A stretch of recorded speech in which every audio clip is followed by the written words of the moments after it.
Bonjour à tous, bienvenue dans le tutoriel du module de gestion de CommonImage. Donc je me connecte à CommonImage, je me retrouverai sur ce qu'on appelle le tableau de bord qui me permet de lister toutes les études qui sont en cours. Et il se trouve que là je vais vous montrer comment on crée une étude dans CommonImage. Je sélectionne mon étude et je fais configurer l'étude. J'arrive sur l'écran où j'ai des explications de ce qui est attendu de ma part. La première étape qui est à faire, c'est saisir les objectifs. Je vais donc saisir les objectifs. Disons que je suis en train ou je veux créer une étude sur l'image de Comongo, donc de l'entreprise par exemple. Je peux dire mes objectifs, c'est identifier l'image perçue par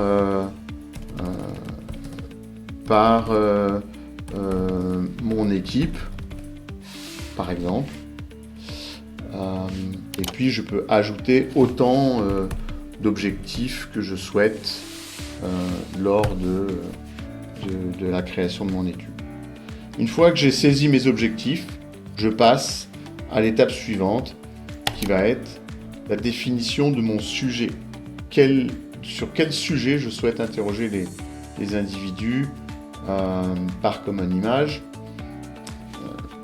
Dans un projet d'étude d'image de marque, je peux dire entreprise,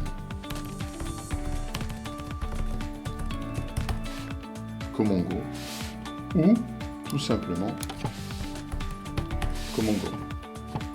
Je considère que Comongo est du féminin, c'est une entreprise, c'est du singulier. Je dois sélectionner soit le genre et le nombre, vous allez le comprendre dans l'étape suivante. C'est pour qu'il y ait une bonne création des questions qui sont autogénérées. Je fais donc suivant maintenant que j'ai mis mon sujet. Donc j'arrive sur une page où je vais sélectionner les questions qui vont être envoyées par CommonImage. Les questions sont divisées en grands types. Le premier type, c'est les questions d'évocation, les adhésions, ce qui est apprécié, ce qui est aimé, les rejets, ce qui est au contraire moins aimé, et puis les attentes qui peuvent s'exprimer comme les manques, ou les attentes en matière de discours ou d'information, donc également manque d'information. Je vais choisir les formulations, puisque en fait CommonImage permet de voir plein de formulations différentes. Je vais juste choisir les miennes par les types que je viens de vous décrire.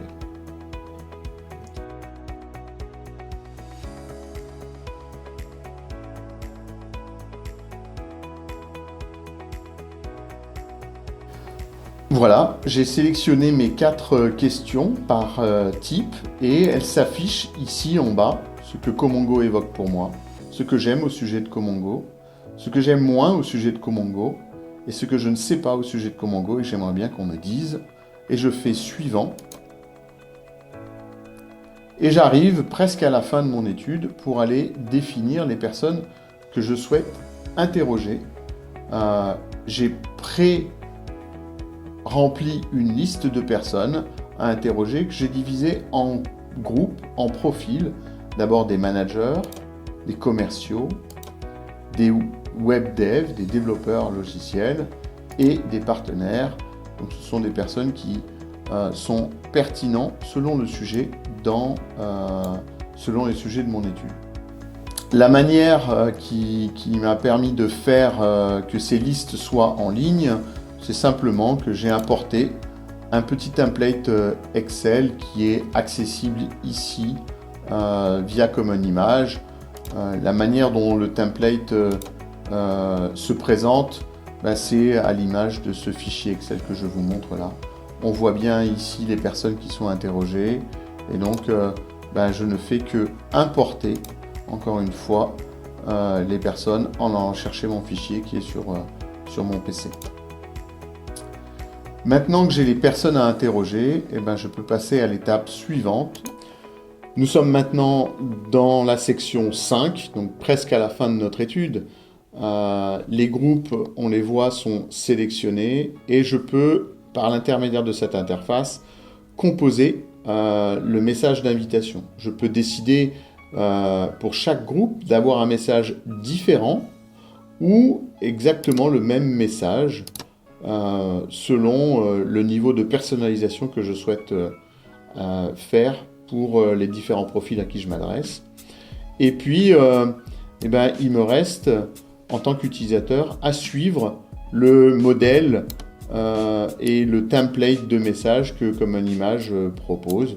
Donc, je le customise et après, je n'aurai plus qu'à cliquer sur suivant une fois mes messages validés pour aller voir le récapitulatif de mon étude. Donc dernière étape, de vérifier que mes objectifs sont bien alignés. Je vois ici un objectif blabla. Même encore, tant que mon étude n'est pas en ligne, je peux supprimer ou modifier des éléments de mon étude, retourner sur ma page récapitulative et m'apercevoir que je suis bien avec mon objectif, le sujet de mon étude, mes questions, les personnes que je souhaite interroger par groupe sont bien ici.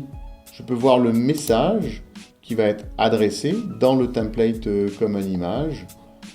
Donc j'ai toujours une prévision jusqu'à la dernière minute. Et enfin, une fois que j'ai terminé et que je suis prêt à lancer mon étude, je clique sur le bouton Terminer. Maintenant que j'ai terminé de configurer mon étude, elle est en ligne et mon icône sur mon tableau de bord a changé et je peux aller voir le statut des interviewés, c'est-à-dire où en sont les personnes que j'ai interrogées et qui ont reçu l'étude. Je vois ici que elles sont toutes listées et je vois qu'il n'y a aucune d'entre elles n'a commencé à répondre au questionnaire. Lorsque une personne aura terminé, elle passera en statut vert, comme vous voyez ici sur la légende, terminé. Les personnes qui ont refusé seront en rouge et les personnes qui auront commencé mais pas terminé passeront en bleu.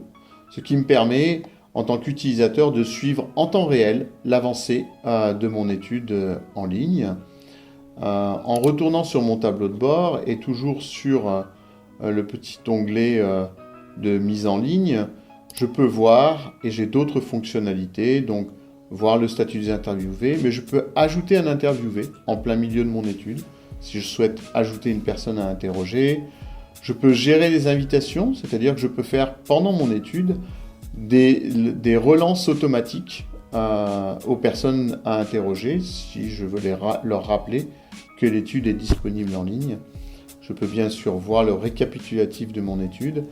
Et une fois que je suis satisfait, une fois que les répondants, les interviewés ont répondu, je peux clôturer mon étude pour lancer l'analyse automatique de Common Image.